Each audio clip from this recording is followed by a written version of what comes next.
prophesy again. And now, the Trumpet Daily with Stephen Flurry.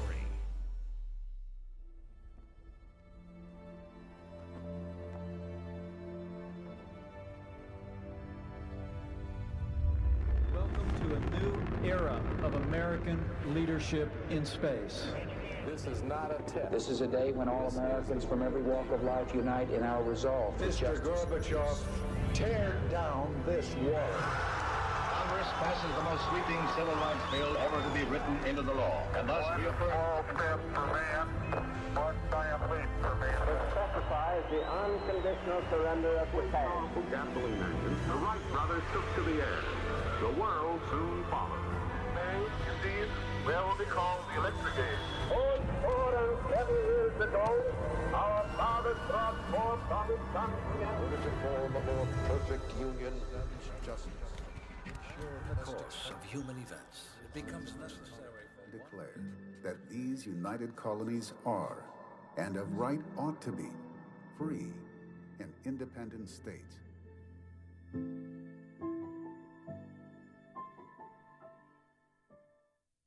That's a great little video sent out yesterday by Hillsdale College on our nation's birthday, the United States, 243 years. This is our story, said the video. That was the title of the production. America celebrated its birthday yesterday, and you had a great program from Joel Hilliker, who filled in for me on the Constitution and some valuable history that's not being taught like it used to be. We'll get into that a little bit later. We've also got some email feedback from the last couple of weeks, so we'll reserve that for the end of the program. And then also we talked earlier this week about the family breakdown. That was a theme that we got into the first night of the New York City Pack on Sunday. And so we'll follow that up with, again, some disturbing stats and figures regarding, here in the United States in particular, regarding suicide and drug overdoses and such. And then we'll get to, here in just a second, we'll get to the festivities yesterday on the National Mall, or at the National Mall, President Trump's speech, the military display that so many people had a hard time with. So all of that and more on today's program. Well, it was good last night to be back in Logan County for the 4th of July.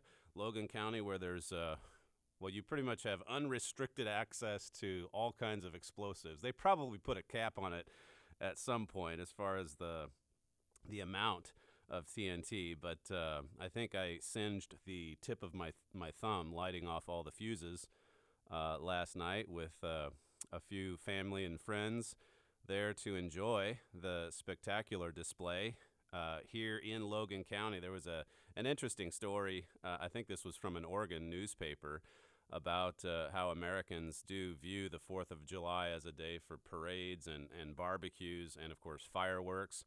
And it refers back to a prescient quote by John Adams, who wrote to his wife following the Declaration of Independence back in 1776. And he said that this day, Independence Day, ought to be solemnized with pomp and parade, with games, sports, guns, bells, bonfires, and illuminations even. So he really got that right, as Americans have been doing that for 243 years. 1 year later, this article says, after that quote from John Adams, Philadelphia celebrated the anniversary with fireworks or illuminations, to Adams, plus a parade commemorating Independence Day.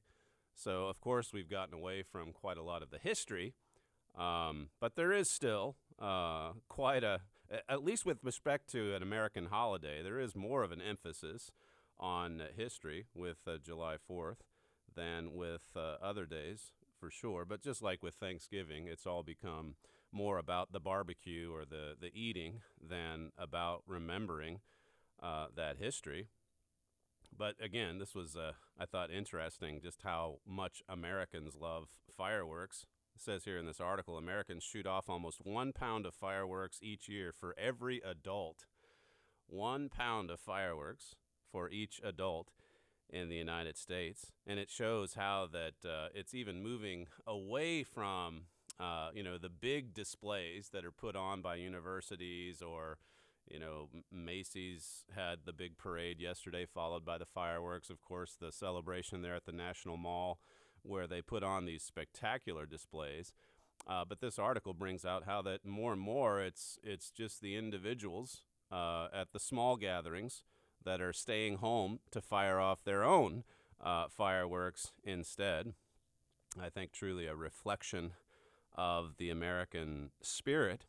Well, as I say, Joel Hilliker sat in yesterday on the program, and his show, Independence Day, an inspiring look at America's founding. It really and truly is inspiring. And when we look at the contrast, as we'll get into here in just a moment, the one America that says it's great, or as President Trump said yesterday, we've never been more powerful. We've never been this strong.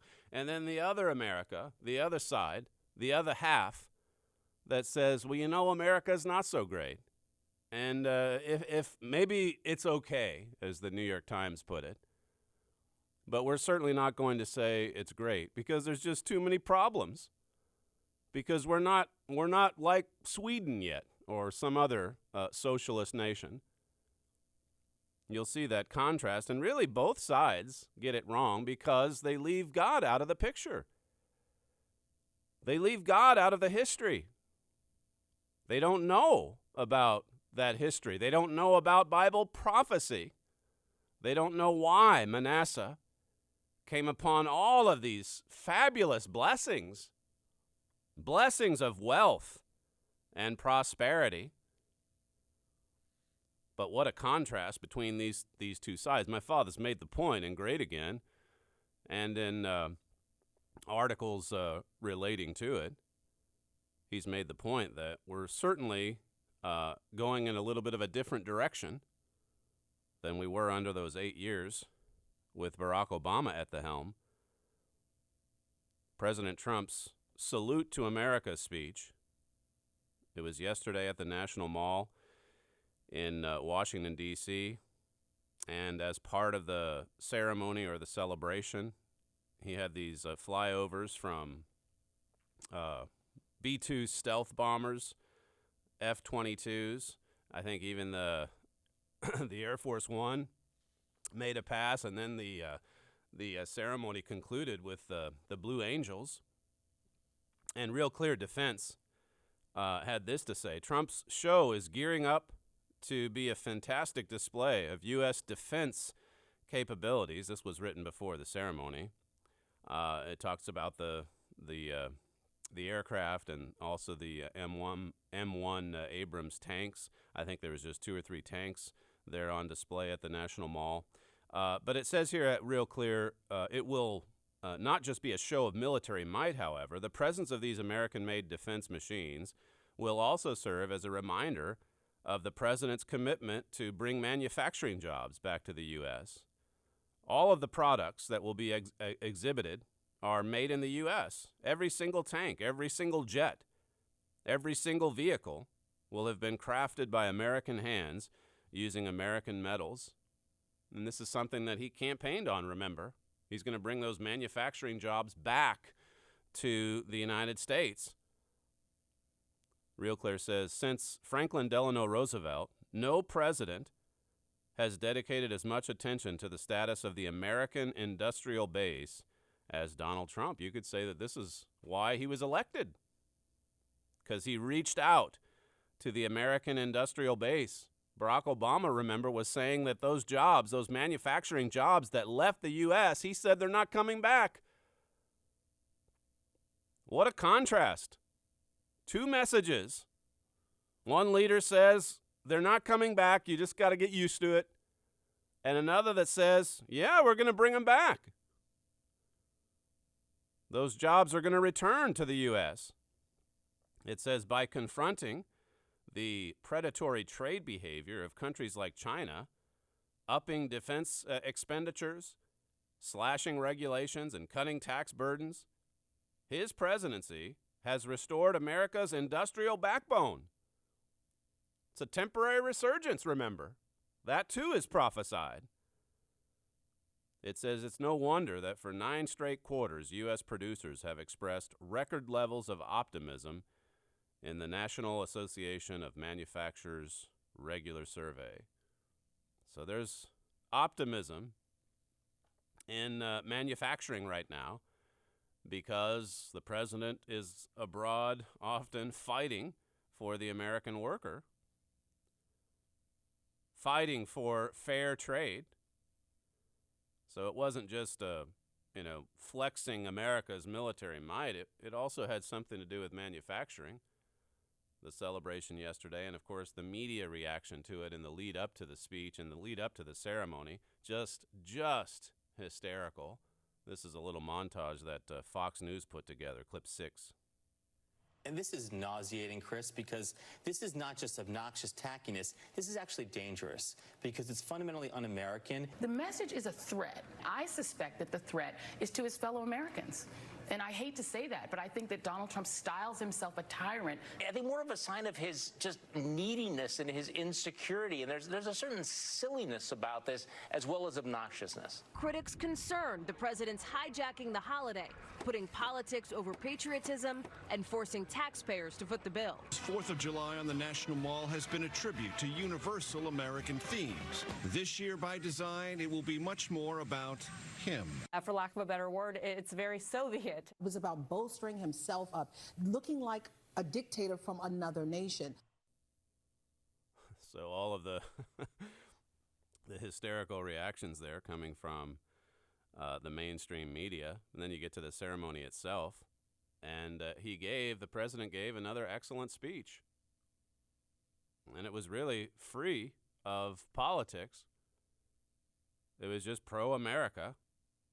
After the fact, even CNN couldn't find much wrong with it. It wasn't political. It was just a message of national pride. Here are a few excerpts from the president's address last night, clip 3. On this day, 243 years ago, our founding fathers pledged their lives, their fortunes, and their sacred honor to declare independence and defend our God-given rights.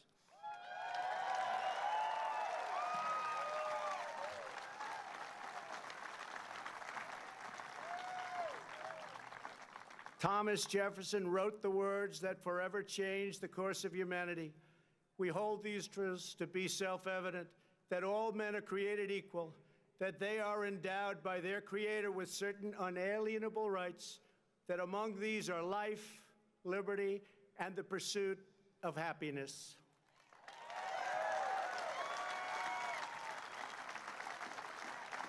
With a single sheet of parchment and 56 signatures, America began the greatest political journey in human history. But on that day, the patriots who would determine the ultimate success of the struggle were 100 miles away in New York. There, the Continental Army prepared to make its stand, commanded by the beloved General George Washington.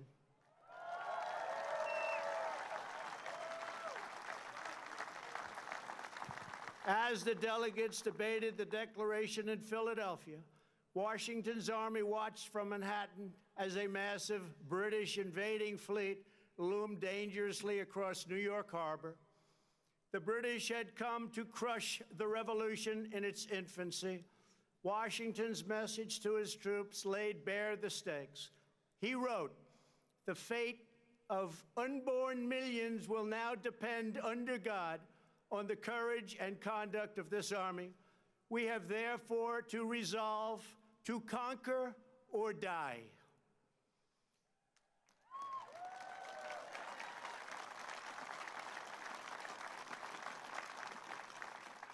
Days later, General Washington ordered the Declaration read aloud to the troops. The assembled soldiers just joined an excited crowd running down Broadway. They toppled the statue of King George and melted it into bullets for battle. The faraway king would soon learn a timeless lesson about the people of this majestic land. Americans love our freedom, and no one will ever take it away from us. That's President Trump last night at the National Mall in Washington, D.C., his July 4th address, something that he may well make a tradition. A U.S. president speaking on the nation's birthday. There he was talking about Thomas Jefferson, who wrote the Declaration of Independence, and the beloved General George Washington. These founding fathers, the patriots, 56 of them that signed the Declaration of Independence, that put their lives on the line for American independence. Well, as I say, there are the two Americas. Earlier this week, the Charlottesville City Council voted to stop celebrating Thomas Jefferson's birthday. Can't celebrate his birthday anymore. The author of the Declaration of Independence. Because, well, I guess it's because he was a slave owner. And so we've got to get in there and just erase the history, America's history. What about our beloved George Washington? The San Francisco School Board voted earlier this week to destroy, this is according to Fox News, to destroy a historic fresco of George Washington that includes images of slaves and a dead Native American.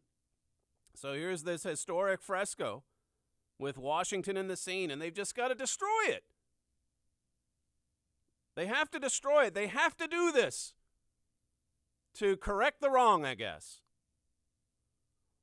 It says school leaders said the 1,600 square foot mural must be removed from George Washington High School to make reparations for historic wrongs. That's according to the San Francisco Chronicle. It might be art, and it can also be racist. It can be both, said board member Allison Collins. It's not just about removing them from public view. It's also about righting a wrong. So we have to erase George Washington. We have to stop celebrating Thomas Jefferson, says the other America, the other half of the United States, those who are being taught that the founders were evil, that America is not great. At best, it's okay. Listen again to President Trump from last night. Here's clip 4. That same American spirit that emboldened our founders has kept us strong throughout our history. To this day, that spirit runs through the veins of every American patriot. It lives on in each and every one of you here today. It is the spirit, daring and defiance, excellence and adventure, courage and confidence, loyalty and love that built this country into the most exceptional nation in the history of the world, and our nation is stronger today than it ever was before. It is its strongest now. Well, depends. It certainly depends on how you look at it. There still is superpower strength left over, but we're certainly not at our strongest morally. We're certainly not at our strongest when it comes to courage and faith and trust in God. But a stirring speech nonetheless. I love the point about the spirit, daring and defiance, excellence and adventure, courage and confidence, loyalty and love that built this country. The history, that part of it, it is inspiring. That's what Joel Hilliker got into yesterday. The noble, well, he wrote an article the day before his program, the noble ideal in America's Declaration. That was posted at thetrumpet.com on Wednesday. And then yesterday, as I say, he filled in and talked a lot about the founding fathers and the Constitution of the United States. An inspiring look at America's founding, as he said yesterday. One final clip here from President Trump, clip 5. Nearly 250 years ago, a volunteer army of farmers and shopkeepers, blacksmiths, merchants, and militiamen risked life and limb to secure American liberty and self-government. This evening, we have witnessed the noble might of the warriors who continue that legacy. They guard our birthright with vigilance and fierce devotion to the flag and to our great country. Now we must go forward as a nation with that same unity of purpose. As long as we stay true to our cause, as long as we remember our great history, as long as we never, ever stop fighting for a better future, then there will be nothing that America cannot do. President Trump yesterday at the National Mall talking about America's history and America's future, echoing some of the same statements that he made during his inauguration back in January of 2017. A pretty good speech. National pride on display. Make America great again. That's been the motto. And of course, along the way, as my father has written, more and more Americans are going to be looking to a man. They're going to be looking to an administration to bring about American greatness. And it won't end well. But on this point of national pride, as I say, the critics that thought it was just going to be a political campaign, it was really a speech, a pro-American speech that was free of politics. But as Powerline brings out, unfortunately, the matter of national pride has become political. To show pride in your nation here in the United States, it's a politically divisive subject for sure. Powerline said, but there was nothing in the speech that anyone would have found objectionable before left liberals rejected the notion of pride in America. The left, you see, has rejected this notion. The previous administration, remember that president was going around the world apologizing for America and its history. It says there was nothing in the speech that any patriotic American rationally can find objectionable today. It says you have to dislike America to dislike what Trump said to the crowd on the mall. And the thing of it is, there's plenty of people in the United States who dislike America. And it's the same in Britain.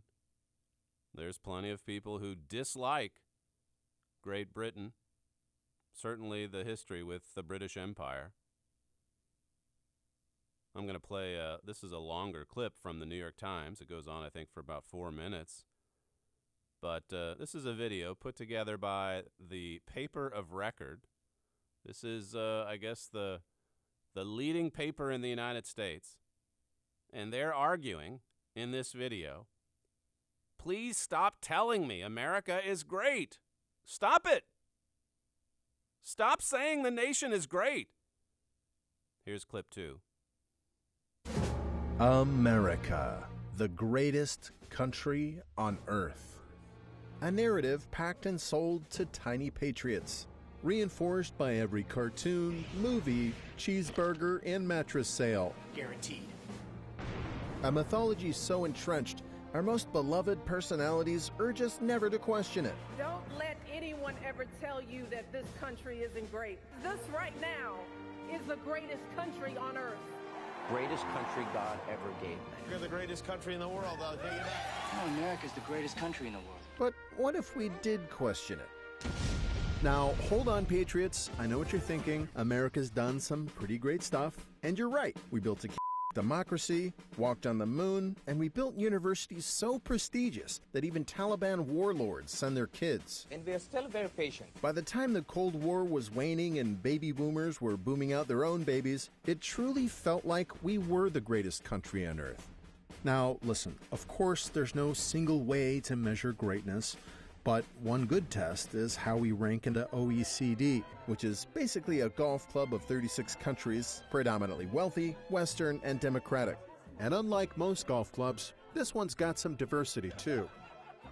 America is the richest country in this club, but we're also the poorest, with a whopping 18% poverty rate, closer to Mexico than Western Europe. 12.8 million American children live in poverty. That's almost 1 in 5 of our kids. And speaking of kids, turns out at the level of high school science, we're 19th of 36. Reading, 20th. And math, a dismal 30th. Now, I'm not that good at math, not America's fault, but that does not add up well. And neither does this. We spend more on healthcare than any other country in the golf club, especially out of our own private little pockets. But we live sicker and shorter lives. We're fatter. And globally, we're more likely to see newborns die. We're even behind Bosnia. But we have freedom in America, and everyone's jealous or something. The enemies of freedom. Pursuing the enemies of freedom. The enemies of freedom. And other enemies of freedom. Turns out, a lot of countries have freedoms. And while we boast about them, using our rights is a different story. Only 56% of Americans turn out to vote, while it's closer to 80% in countries like Denmark and Australia. And it's getting worse. This year, America slid on global rankings of corruption and freedom and dropped from a functional to a flawed democracy. So what, besides our economy and military, are we actually number one in? Turns out, a lot of things. Civilian gun ownership, mass shootings, TV watching, prescription drug abuse, prison population. Oh, and almost number one on environmental damage, edged out by China. It's gotten to a point where I think there are specific times and places where you can confuse America for a developing country, as elections are tampered with, water can't be drunk from taps, citizens don't trust uniformed officers, infrastructure is crumbling, and where a dual system is emerging when public services are for sale for the highest bidder. You see this in countries like Pakistan or Nigeria, where the rich don't worry about the sad state of electricity or police because, well, they have generators and private security. Or in America, where the Kardashians rent their own firefighting force. We were fortunate enough and blessed enough, and I know that not everyone has this luxury available to them, but we were able to get private firefighters. When health, education, and safety are increasingly privatized or driven by privilege, the truth is, how great America is really depends on how rich you are. Now, I'm not saying we're Pakistan or Nigeria or any number of what we like to call developing countries, but we're not perched as high above them as we'd like to think. We got so caught up in the rhetoric about America being the greatest country on earth that we've long ignored the cracks in our system. And while a bit of patriotism is great, jingoism is dangerous, especially when it's built on old or fake news. So as we gear up for another election season where politicians tell us America is great, or that it isn't, and then proceed to make it worse, let's try a more truthful approach. America may once have been the greatest, but today, America, we're just okay. That's the New York Times. That's their take on American exceptionalism. It's not so great. To confuse America for or with a developing country, and you can see a lot of the radical left talking points peppered throughout that 4-minute video. And the thing of it is, there are problems. There are a lot of problems in the United States. We'll get into that in the next segment. It's why you have to keep going back to the founding. At least with President Trump's speech yesterday, there were references, a lot of them, to that. But the more you dig into it, the history, the founders, the more you study it, the more corrective it is, the more you see just how far removed we've gotten from our foundation. I was reading. This is a beautiful book. I think I mentioned it before. My family got me this for Father's Day. It's a book written 3 decades ago about Thomas Jefferson. And I just came to several inspiring passages yesterday morning. On the 4th of July, reading this book about Thomas Jefferson and his character. And I thought, it's just sad that young people aren't getting this instruction. They're just being told, as I've covered before, we don't have to get into it again, but they're just being told that he was a monster. And now they're trying to erase the history in Charlottesville. There probably wouldn't even be a Charlottesville were it not for Thomas Jefferson. There wouldn't even be a United States of America as we know it to be were it not for Thomas Jefferson. It says here about his character, no less characteristic was Jefferson's penchant for methodical industry, order, and system. In this, he proved to be a rigorous man of business like his father. He hated idleness. He was fond of detail. It talks about how he just kept all of these copious notes and detailed records of everything that he was doing. It says, in nothing he ever undertook did he lack facts. Further on it says, with him, as with enlightened thinkers generally, ideas were meant to act on the world, not simply to reflect it. It just explains over and again in the intro to this book that he was a doer, that he had these ideas and he wanted to put it into action. It says even in the arts, he was not primarily a passive observer or auditor. His greatest enjoyment came from participation. He was a doer. So much can be learned from this history. So many valuable lessons our children can take away from it. He espoused bodily health and activity as the necessary condition of mental vigor. That was important to him, good health, if he was going to be sharp mentally. It says, and partly for the same reason, he distrusted overly civilized environments cut off from physical nature. It talks earlier in the book about him building his estate at Monticello and how that it really was a technological wonder, this hilltop, thickly wooded area, and using the technologies in the 1760s and 70s, I think it was, to build this remarkable estate because he wanted it up there for the view primarily. He wanted to build a little utopian environment. He really was a man of vision, a man of so many interests. I was telling my son, we read that Da Vinci book earlier this year, and really Thomas Jefferson is America's Da Vinci. So many interests. He started the University of Virginia. That's in Charlottesville. And now Charlottesville doesn't even want to honor him anymore.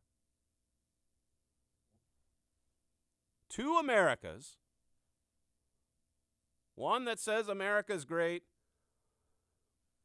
and the other that says it's not. Only 45% in the United States say that they're extremely proud to be American. That's down from 70% in 2004. That 4-minute video, it had Michelle Obama up there talking about how America was great. I think you'd be hard-pressed to find any Democrat today saying it. A lot of it, I know, does depend on who occupies the White House. Now that it's Donald Trump, the other side says America's horrible. But still, 2004, to go from 70% to 45% saying that they're extremely proud to be an American, and of course, it's at its absolute worst on the university campus. Campus reform went around to university students, trying to see if they were proud to be Americans. They're hard to find on campus. Young people who are proud to be American. You may have seen the news, Colin Kaepernick criticizing the one of the early U.S. flags. He didn't like that it was on the back of Nike, one of their shoes.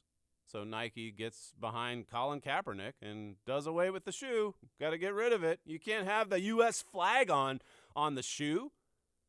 Not if it's from the colonial era. Because, well, that's a symbol of racism. So you've got to get rid of the flag. And it was within, I think, hours of that story coming out that someone pointed out how Barack Obama used that very flag at one of his rallies or one of his events while president. How far to the left can they go? It says at the New York Post, American patriotism has just reached a record low entirely because of Democrats, of whom only 22% say they're extremely proud of their country. Remember the distant past of 2016? That's just 3 years ago. 2016, when leading voices of progressivism were saying, America never stopped being great. And America's already great. That's Barack Obama. That's Hillary Clinton and Barack Obama. That's what they were saying in response to President Trump's campaign call to make America great again. They were offended by that. What do you mean great again? It's already great. We've always been great. Well, listen to that New York Times piece now. Here we are, 2019, the 243rd birthday, and look at what the New York Times is putting out there. What a depressing message. There's the two options as you come up to 2020. You're going to have one side saying, all right, this is a crucial election. You can either keep America great or you can opt for America's third world country. It's a developing country. The New York Post, it says American military, economic, and cultural power dominates the world. America leads the world in Nobel laureates, and it isn't close. America leads the world in the success of our middle class, and it isn't close. True, America has more poor people than some other countries, but that's because we let in millions of people from poor countries. America is a radical idea that had never come close to being implemented before, a broad-based democracy with government engineered for the purpose of zealously protecting our natural or God-given rights. And then this New York Post story says, don't take it from me, ask the world. A Gallup survey notes that 150 million people, or 1 out of 25 adults on the planet, would move to the U.S. if they could. They all want to move here. They all want to move to the United States. Why would they want to move here if it's so bad? This gives us, I think, some pretty good insight into how things will probably go next year. Another election year. There's still enough. It's declining, but there's still enough. There's still enough people in the United States where that message resonates. Yeah, we are great. Our history is something that we should be proud of. And then outside of America's borders, they're dying to get in here, in some cases, literally. Anything and everything that they can do, risking their lives to get into the United States of America. 150 million people. They'd move here if they could. That's more than the next 4 countries combined. America remains unusually attractive to people from all over the world in a way to which no other country compares. That's according to Gallup. Everybody knows America's number one, which is why even among the hating class of Americans, no one ever leaves. Ta-Nehisi Coates and Spike Lee haven't moved to France. Gavin Newsom isn't moving to Mexico. Colin Kaepernick isn't moving to Cuba. Lena Dunham, Bryan Cranston, Barbara Streisand, and all the other celebrities who threatened / promised to move to Canada are still here. We can't even get the Canadian-born whiners and haters to move back. This is the New York Post. And it says here, finally, America didn't complete the project of freedom on that broiling day in Philly. But that's like saying your kid's first day of school is no big deal because your kids can't do algebra yet. On July 4th, 1776, we began setting up the greatest opportunity for human flourishing the world has ever known, and our example continues to be the world's beacon. Well, as I say, the reality is there's a lot missing from both sides. The America great crowd and the America's not so great crowd. We've drifted far from God. We don't acknowledge God. We don't thank God, as Romans 1 says. I went through that earlier this week as well. And look at what's happening to our minds. Look at what's happening to our behavior. Look at what we're doing. Look at what's happening to the family. When we come back, we'll spend a few minutes talking about that. You're listening to Stephen Flurry, and this is the Trumpet Daily Radio Show. If you'd like to email the program, you can send comments to td@kpcg.fm. We'll be right back.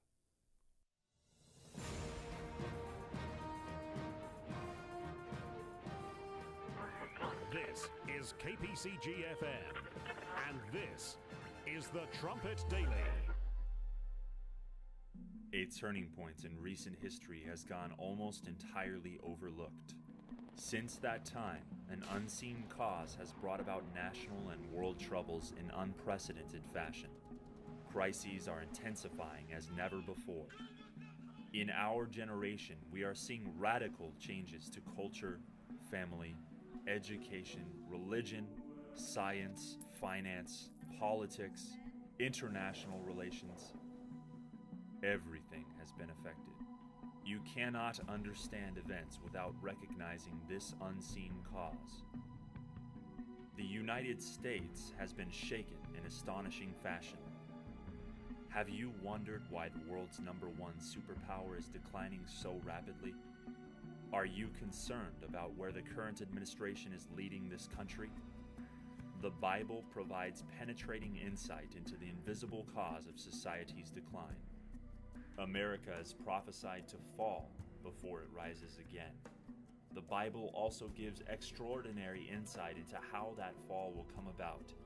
This insight puts the seriousness and urgency of current events in their true perspective. Understand what's in store for America and why. Visit thetrumpet.com and click on the Literature tab to request this free, enlightening booklet, America Under Attack.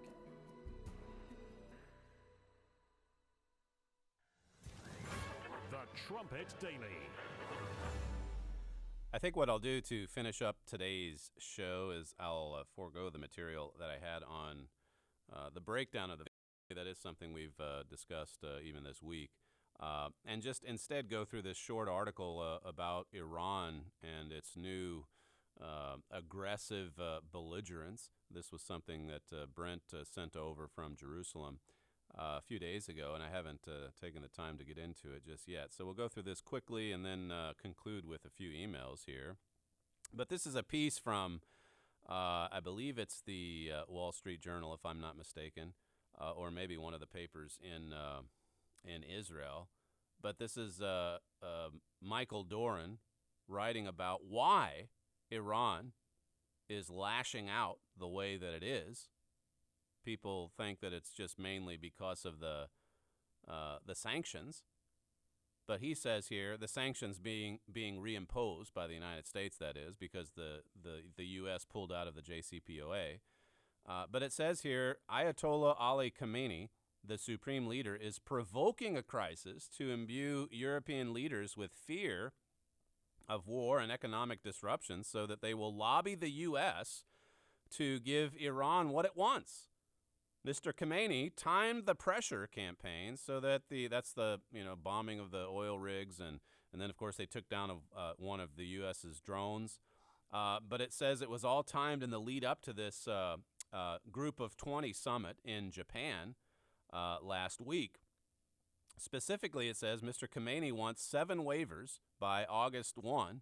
They pertain not to the banking and sale of oil, that is, economic sanctions, but instead to Iran's international partnerships at its nuclear sites.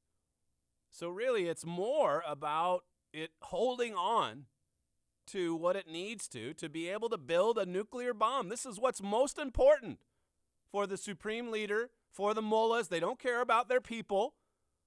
They don't care about the economy so much. They want to keep going forward and build the bomb. This article says the JCPOA gave Iran 2 big concessions: economic sanctions relief and an international blessing for its quote-unquote peaceful nuclear program. Last November, the U.S. Treasury fulfilled President Trump's order to end the JCPOA by taking away Iran's economic sanctions relief, but the State Department, in response to European lobbying, issued 7 waivers whose purpose was to support international partnerships on the nuclear projects generated by the JCPOA. Further on, it says here, on May 3rd, just earlier this year, the State Department revoked 2 of the 7 waivers pertaining to the export of enriched uranium to Russia and heavy water to Oman. It was that action, not the fighting of economic sanctions in April, that led Iran to adopt an aggressive strategy. See, it was in response to the U.S. revoking 2 of those 7 waivers. And then you have all of these acts of belligerence. It says for Mr. Khamenei, the waivers constitute a fortress of international protection for programs that are anything but peaceful and civilian. Simply put, here's the key point. Simply put, the fight over the waivers is a fight over Iran's nuclear weapons program, which Mr. Khamenei has always valued more than any practical economic consideration. It's an excellent overview, this article, talking about how that it's not so much the financial sanctions that Iran's worried about, but these waivers, them being removed, and their nuclear program not going forward. That's, again, an op-ed piece by Michael Duran. All right, a few emails that have come in the last couple of weeks or so. This one here in response to Mr. Hilliker's show from yesterday says, I appreciated the message Mr. Hilliker gave on the United States Declaration of Independence and all that he covered in his message on the Trumpet Daily, and mentions a couple of books that he has found helpful in his study. One of them, The Quotable Founding Fathers, which covers over 2,000 quotes from our founding fathers, categorized under various topics. The Trumpet Daily, as well as all, this Trumpet Daily, as well as all, are appreciated. Another one here says, I've been a listener since your dad started the PCG, and I love everything about God's Word. With faith in God's power, I have overcome marijuana addiction and fornication. I would very much like to get 2 tickets for the Raleigh-Durham pack. Thank you so much for continuing Mr. Armstrong's warning and purpose of God's will for mankind. Well, if you're subscribed to the Trumpet magazine, you automatically get a ticket, assuming you live within that region close to the Raleigh-Durham area. This one here comes from Illinois. It says it was a surprising coincidence that you would be in New York City for a pack when the LGBT would be having their annual parade. It says, I do know God loves these people and has no joy in the perishing of the wicked. I know that we're in the last days, but this parade must give you some shock on how bad things are getting. I live far north or in the far north suburbs of Illinois, near Wisconsin, somewhat countryside where I'm surrounded by God's creation, plants, animals, and so on. It says, can you tell me when the PAC meeting will be in Chicago or Milwaukee? I wouldn't miss it. You couldn't tie me down. So I know we have one coming up in Chicago. I failed to get the date in my rush to get over here this morning, but there will be one in the Chicago area. Maybe that's sometime in August. We'll report back on that. This one says, I'm presently reading Mystery of the Ages. It's a lot for me to absorb because I'm not that smart. I do pray God will forgive my ignorance as I do try every day to learn the real truth. And, of course, that's the key, even if you're a slower reader like me, to get it in every day. This one here from the Bahamas, it says, I want to say thank you and to all the staff for a job well done. People flock to New York from all over the world, mesmerized by the lights, sounds, sights, and debauchery of this iconic city. Some are looking for fame and fortune, others for a so-called good time, though there are many good things to see, like the monuments, etc., and many positively memorable things have happened and still happen there. Peel back the facade, and the rot and decline is too evident to go unnoticed. As you were describing the physical sense, I couldn't help but notice that you were also describing the stench of the moral and physical decay so prevalent there as well. It says just a few months ago, there was cheering at the passage of a law giving the right to kill helpless and innocent babies at a whim. How sad.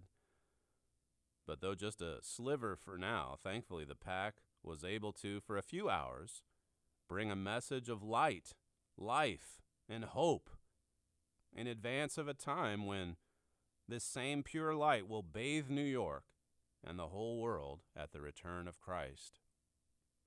That's from the Bahamas. This one here, it says, thank you for coming to New York with your message. I look forward to it tomorrow. When Mr. Vigil came with the microphone to ask our thoughts on the program, my response did not do your message justice. I'm no good on answering on the spot. Your message should be repeated over again and again and again. This is someone that we tried to interview, I guess, on Sunday in New York, someone that wasn't happy with their response. We all get a little bit of a mic fright, I suppose, when it's put in front of us. It says, so sobering and getting to the heart of the world's problem, which I do not hear coming from anywhere else. Our culture is sick, and we should be ashamed and full of sorrow, the right kind of sorrow, that is. But as I traveled to get to the program and even on the way back, it was New York City pride everywhere. Not ashamed, but haughty and proud. It's exactly as you referred to in 2 Timothy 3. Your Trumpet Daily program on the voice of abortion survivors was gut-wrenching, a message you definitely do not hear in the mainstream media. I know there is hope, and it can only be found in the message coming from the PCG. Keep up the good work. Another one here in response to the voice of abortion survivors. This comes from Cyprus. It says, just listen to your TD on abortion. This is a horrendous topic, but must be dealt with. Even this degeneration is enough to show that a civilization is dying. We can grieve for our brothers in humanity. We work to finish this mission God has drafted us for and prepare for the kingdom. Thanks for all the hard work and the excellent TD programs, and thanks to those working behind the scenes as well. One final one here says, just a note of appreciation for the past few weeks of special programming, the audio journal and such. What a novel and impactful approach to the show. Hope you could have some video footage too. Thanks for connecting history, present, and future from the coast of Portsmouth to the beaches of Utah and Normandy. Very memorable, those sound bites from War of Veterans. It just can't be coincidence that you were there to witness those events. So much to appreciate and take away from those shows. Also inspiring that it was kind of a family affair. Mrs. Fleury and Jude contributing, and kudos to Daniel and Parker for stepping in at a time of need. Finally, it says, thanks for the sound bites from the French contingent. What a lively bunch they are. If you'd like to send us some feedback, as we say over and again, you can email the program at td@kpcg.fm. You're listening to Stephen Fleury, and this is the Trumpet Daily Radio Show. Thank you for joining us today. Thank you for joining us all week, and we'll see you next week.